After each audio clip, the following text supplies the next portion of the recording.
আসসালামু আলাইকুম। সবাই কেমন আছেন? আলহামদুলিল্লাহ আমরা খুব ভালো আছি।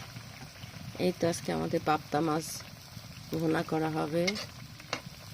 ভুনা বসিয়ে দিয়েছি, টমেটো দিয়ে ধনে পাতাটা পরে দেব। তারপরে সিম আলু ভাজি করব।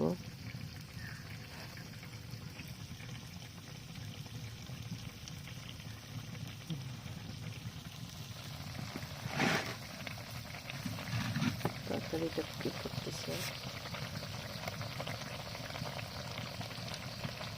কেমন হতেছে আমাদের তরকারিটা, কালারটা কেমন আসছে।